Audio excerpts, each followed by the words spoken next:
gonna do a top speed run here in a minute. This is a 2023 Kawasaki Z125. And I think up here is kind of a flat area, so we get a good idea. Going downhill, this thing will move with me on it. So here we go. I've got it pinned. Going down a hill though, 60. Still about 60. I'm not tucked, I'm sitting upright. Let's see, going up a hill, start slowing down, 55.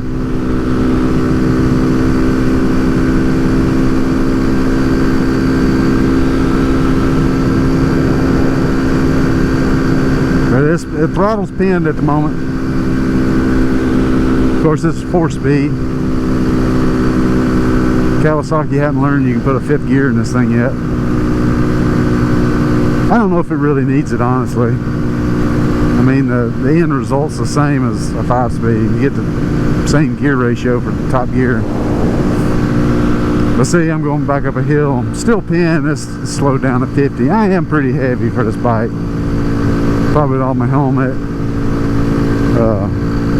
riding pants and jacket and gloves. And I'm probably pushing 220, maybe even more on this. Boots, they're kind of heavy. We're going downhill. This thing, like I said, I'm not tucking in or nothing. I'm just upright. We're going downhill. I mean, you see it's over 8,000 RPM at 56. This hill here is probably going to get it. That's a pretty steep hill. 58, still got it throttle pinned, about 8,500 RPM. But this hill is pretty steep. It's don't look it on GoPro, but it is. It's going. I'll probably get down to under 45, 47, 46. Yep, 44, 43 even. Ain't nobody's behind me. Yeah. 60 is about as much as, like, you know, 6 foot tall, 200 and some pound guy's gonna go. I'm kind of broad at the shoulder, so I have a little more aerodynamic issues going on than, like, my son would get on it. He says he's at up 63 on a closed course, of course, because he's not 16. But anyway, he's at up 63, but he's quite narrow and weighs about 110 pounds with all, or maybe 120 with all his riding gear.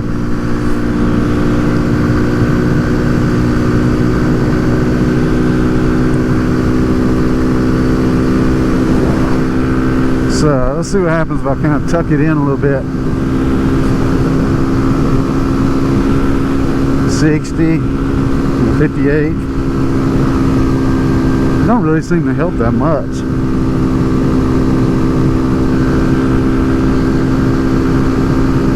Going downhill, let's see what happens. Tuck this thing in, come on, baby. 60. 1, 2, 62.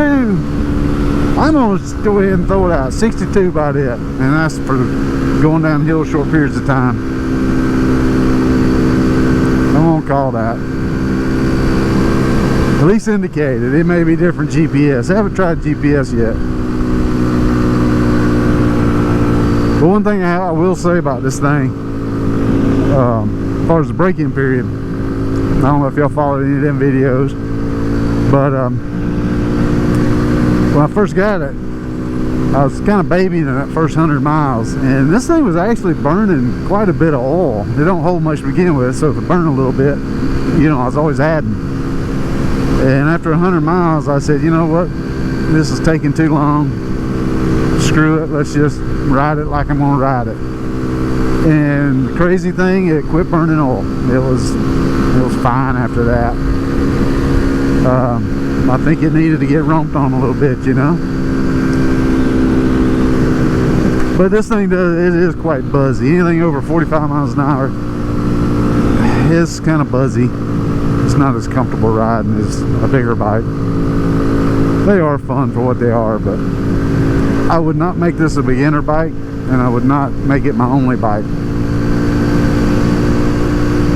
Unless you're like you living in town. If you're in a city where you're not going to go over 45 much, or in a subdivision, big subdivision, where you're just gonna go to people's houses, neighbors and crap. It'd be perfect for that stuff, you know.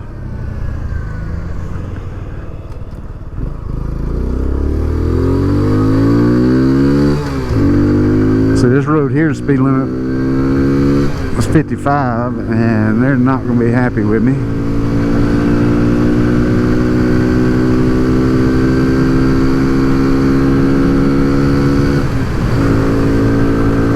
I may shoot off on a side road up here.